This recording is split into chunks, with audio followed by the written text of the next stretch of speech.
Sweet. I'm just talking about zoning full gores. That's all I'm talking about.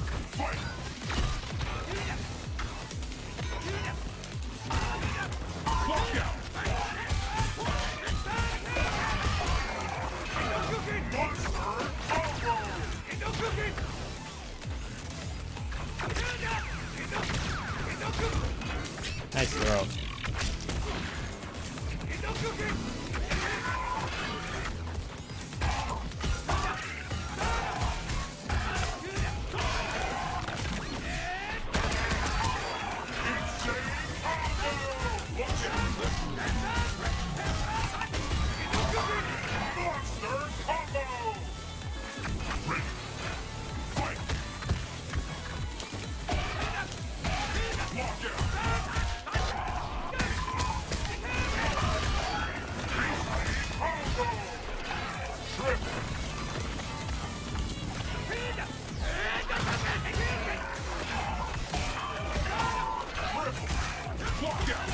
Jeez.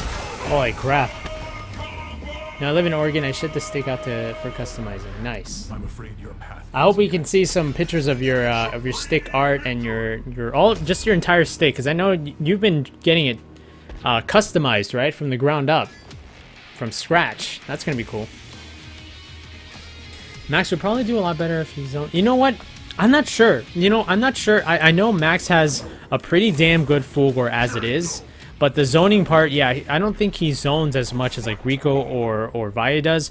So it all depends on how he can implement it in his game. Friends, how can you play all the way using Xbox controller? I always mess up my combos. Well, I use the D-pad and the analog.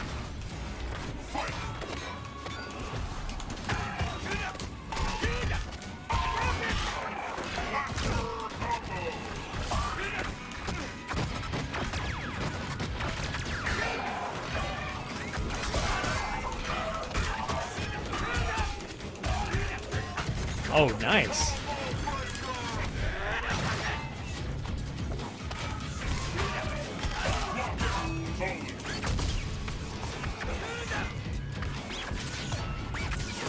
Want to just get full meter if he tries to zone you.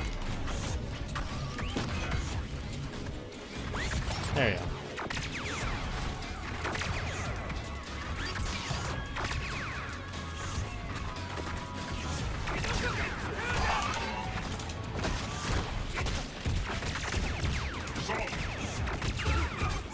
What the heck?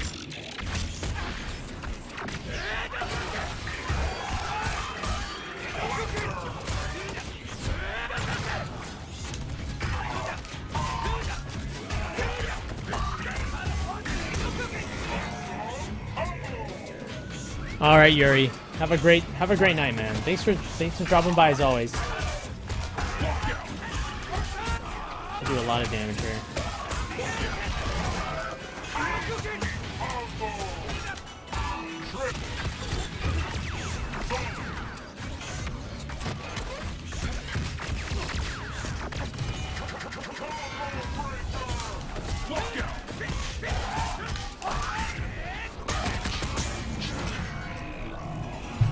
I get beat by overheads and jump-ins. Well, Hero Man, that's where reactions comes in handy, man. You gotta have great reactions. You have to practice. You have to learn how to think when you don't have time to think. If that makes any sense. That's basically one of the main things here. Oh, it won't have the art yet. Okay, at least it's more than 80% there. Can you borrow my hands for Evo?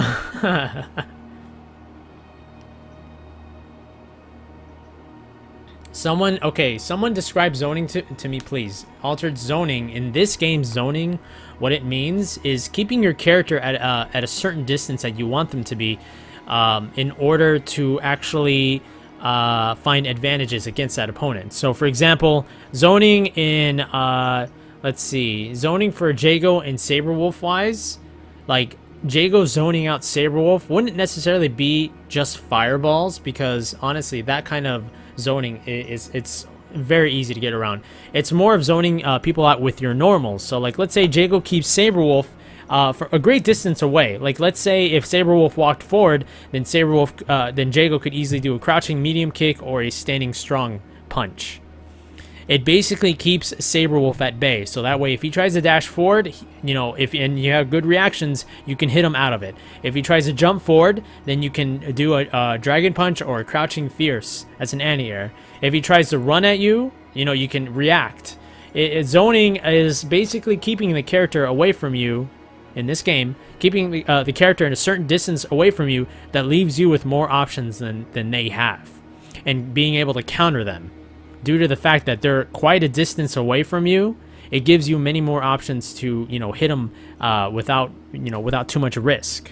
You know, like Glacius, like if he stays away from you for so long, he can either do jump, you know, he can jump and hit you with his long limbs. He can stand strong you, you know, with his long limbs. He can, you know what I mean? He makes you feel scared so that way you can't jump in.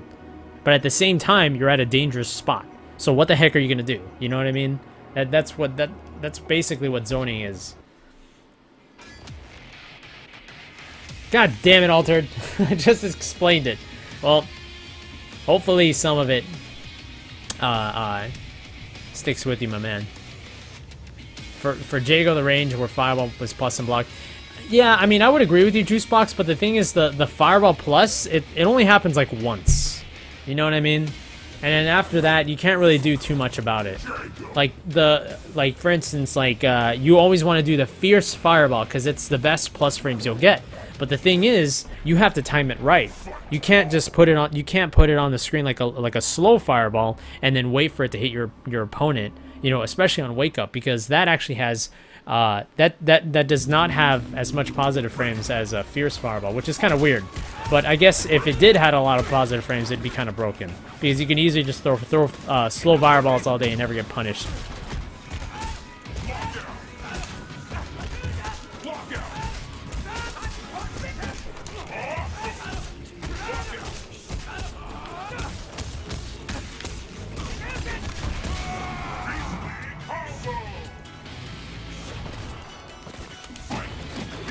But yeah, like, all zoning, like, in my opinion, there's one real aspect to zoning. No matter how many normals you have, no matter, like, what characters can do, it's all about scaring your opponent. Just absolutely scaring them from doing a certain thing at a certain distance in order for you to gain the advantage, in order for you to gain all the advantages, actually. Whether they're too scared to jump forward, or too scared to get hit by a fireball, if they're forced to block everything, forces them to make a mistake, makes them panic, you know what I mean? Honestly, zoning is never successful unless you find the advantage and learn to blow up your opponent. You can literally do fireballs, you can do manuals here or there.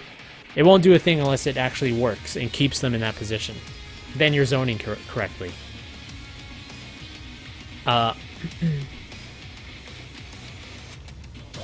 Another great example is Jago keeping Glacius in the corner. Or, excuse me, no, keeping Fulgore in the corner. Fulgore doesn't have meter. You're right in front of him, away from his Dragon Punch range. What is Fulgore going to do? If Jago stays right there and keeps him in the corner, Fulgore's going to be scared to walk forward. Might get hit by a limb or two. You know what I mean? And you really have to think deep. What the hell am I going to do to get out of this corner? This guy's keeping me here with you know, pokes, fireballs, and if I try to jump forward, he's going to Dragon Punch me. You know what I mean? That's basically what zoning is all about. What do you recommend for Orchid matchups using Jago Grims? Anarchic Divinity, I'm not sure exactly what you're looking for. If you can be a little bit more specific, then I might be able to help you out. What the?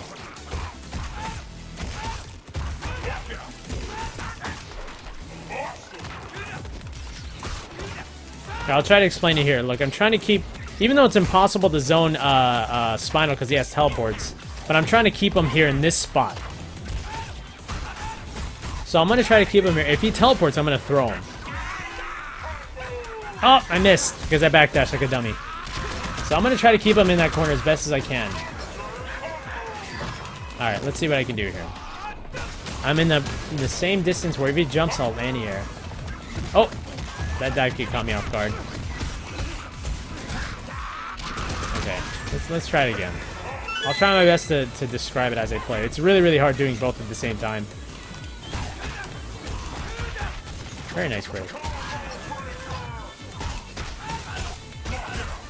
Okay, so I'll try to do it here. I'll stay in the distance where if he jumps, I'll try to DP. If he teleports, I'll try to throw him.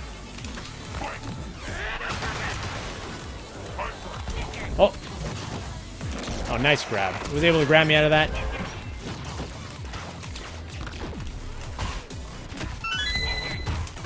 Get in the corner, damn it. I'm trying to demonstrate something. Okay. There.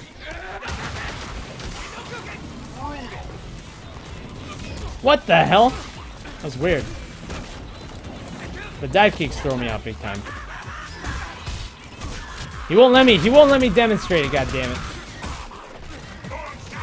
And Soul Sword. Yep. Sorry, Spinal's probably not the best character to zone it out with. As it's really hard to do it with his teleports. Damn, way too far for that one. In the corner. I must demonstrate. Damn it. In the corner.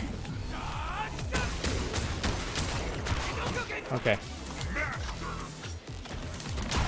Just like that. So you want to keep them in there. You want to try to keep them in there, but you kind of get what I'm talking about.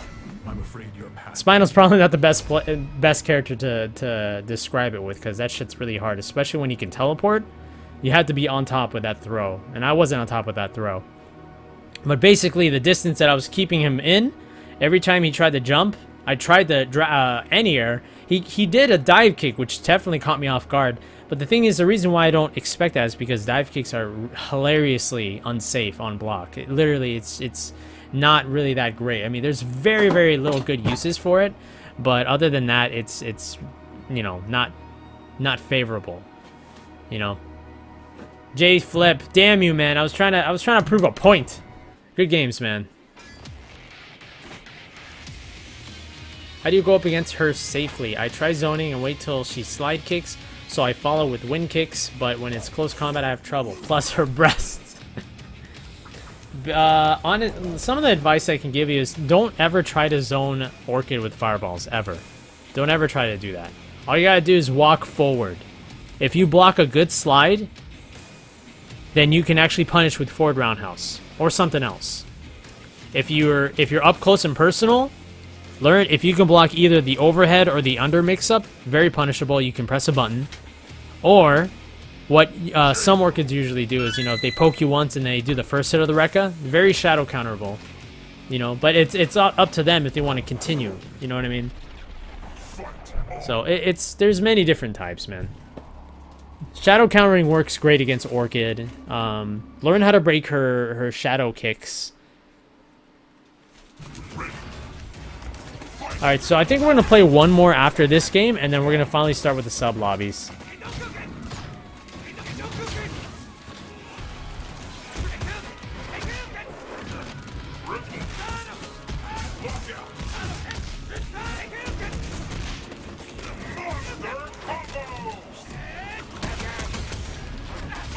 Oh my goodness.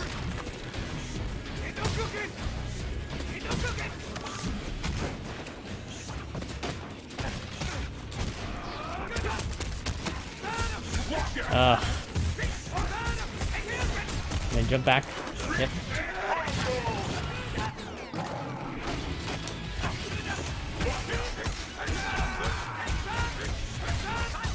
That's a lot of fierces, man. Holy crap. Hey, what's up, Medikill? Alright, now, Kick Divinity, take it easy. Hopefully it'll help.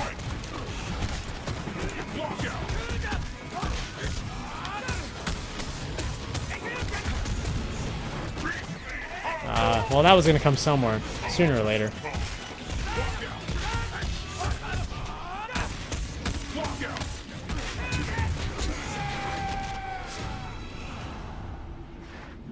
Okay. So one more game, and then we're gonna move right into sub lobbies, guys. Thank you so much for chilling and actually waiting for the sub lobbies. I wanted to wait for a bit until there was more subs, and now we have a whole bunch of subs ready to fight. Only rule is the champions for the last 3 weeks cannot play. That's the only thing, because I'm saving them for a much bigger lobby. So every champion of the King of the Lobby